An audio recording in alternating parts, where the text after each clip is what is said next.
Farishtadek yana bir chaqaloq dunyo yuzini ko'rdi. Onasini qiynab qo'yishdan qo'rqqan shekilli, u vrachlar yordamsiz tug'ildi. Oradan bir kun o'tib, bu chaqaloq o'zini shahar chekkasidagi tashlandiq sovuq yerda ko'rdi. Onasi: "Bolajonim, oppog'im, o'g'lim, dunyoga bevaqt kelding-da. Hozir zamon juda ham o'zgarib ketgan. Men sen bilan qayerga ham sig'ardim. Ota-onam ko'rsa seni ham, meni ham o'ldirishadi. Mening esa butun hayotim oldinda. Sen meni kechir. Sen faqatgina uxlaysan xolos, shirin uyquga ketasan. Xo'p, mendek gunohkor onangni kechir.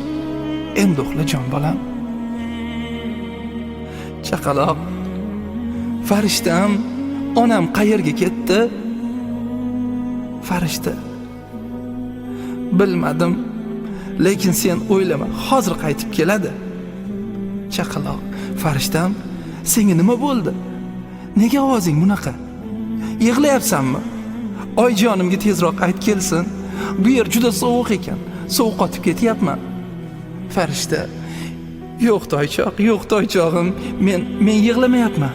Senga shunaqa tuyulgan shekilli. Men hozir onangni olib kelaman.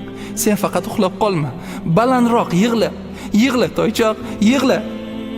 Chaqaloq: "Farishtam, axir onajonim uxla dedilar. Uxlashim kerak." Bu orada esa shu joyga yaqinroqdagi uylarning birida navbatdagi janjal. "Azizam, xafa bo'lmagin. Axir tirnoqqa zor faqat biz emas-ku. Bu dunyoda qanchalab oilalar farzand asrab olib, baxt kamolini ko'rmoqda. Biz ham asrab olamiz. Faqatgina sog' bo'lsang bo'ldi. Azizim keling. Negadir tashqariga chiqim kelyapti. Yuring. Meni kimdir chaqiryapti." "Senga nima bo'lyapti? Soatga qara. Qayoqqa?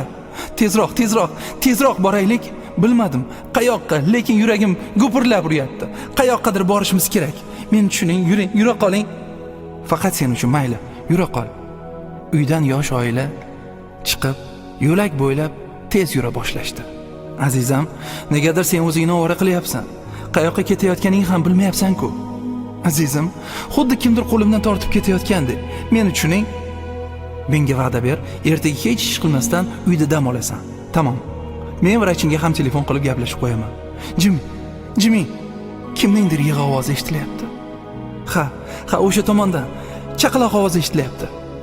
Farishta: "Toychoq, qani bor ovozing bilan baqir. Yig'la oppog'im, yig'la." Chaqaloq: "Farishtam, qayoqqa ketib qolding? Men sovuq qotib ketdim. Juda ham sovuq ekan. Seni rosa chaqirdim. Onamni topdingmi?" Farishta: "Yig'la, balandroq yig'la. Onang kelyapti.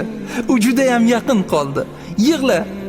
Ayol: "Ey Xudoyim, bu chaqaloq-ku.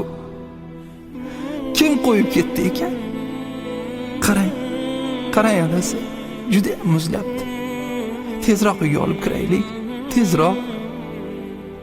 Azizam, oxlarimiz Xudoga yetib boribdi. Chaqaloq: "Farishtam, onamning ovozi o'zgaribdimi?" Farishta: Yo'q, begunoh farishtaginam. Bu sening haqiqiy onangning ovozi."